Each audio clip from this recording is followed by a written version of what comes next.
Assalamualaikum warahmatullahi wabarakatuhu. Hundi keessanuu Islaamnis bakka jirtan akka Oromummaatitti illee hundi keessanuu bakka jirtanitti hundinuu salaamu alaikum warahmatullahi wabarakatuhu jedha.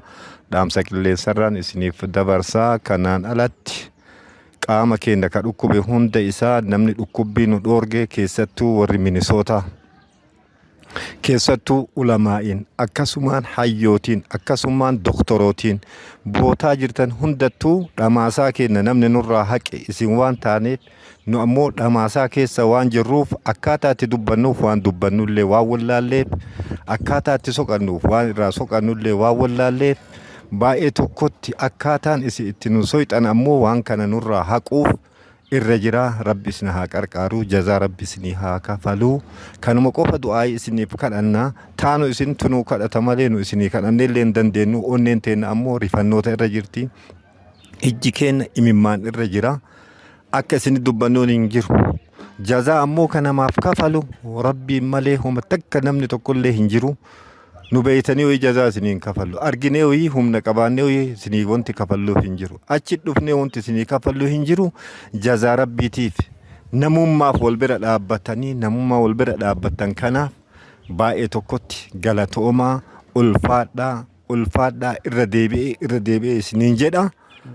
Maqaan kiyyaa Muhyiddin Haaji Abdurrahmaan Luugiiti.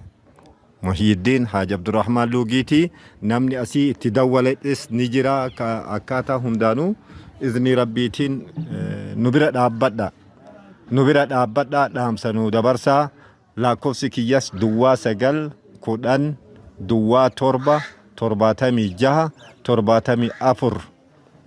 Akkanaan akka dhageettaniin dhaamsa kennallee onnee teennallee nu gammachisiisuu irratti ba'ada rabbiitii isin eeggannaa keessattuu akka viidiyoon argine kana bas qalbiin teenna akka waan isaan arganneetitti nu gammaddee rabbi isin haa gammachisiisuu. Duniyaaf aakhiraallee rabbi isin haa gammachisiisuu. Hajaa teessan ta duniyaatiif ta aakhiraallee rabbi isin haa fixu.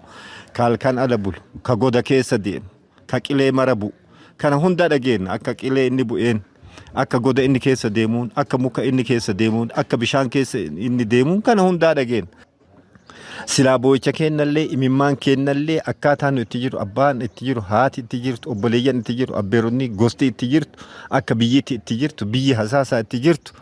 Wallaahi billaahi tallaahi kiristaana booyaa jira. Sagalee isaa kana dhagahee waan isin kan hojjettan kana dhagahee feesbuukaa irratti gadhiiftan kana dhagahee TikTok irratti bootaa hundaan kan isin gadhiiftan kana dhagahee argee usuu danda'ame bar akka waan as keessa Itoophiyaa kana keessa argaa jirru so'inneerra. Akka waan argaa jirru soqaa jirra. Kanu akkana taane isin ammoo kana ol taatan jechuu beekaa. Ebalu wanti an jedhuufillee hin jiru. Bootaa kanallee wanti an jedhu hin jiru. Saayitiin bootaan soyxanii isiniif rabbi walitti quba qabdanii. Isiniif rabbi wal beeytanii hajaa teessan kaalkan deeme ka onnee yaade ka dhufuu dadhabe ka itti dhufe hundaa rabbi jazaa isiniif haa kafalu.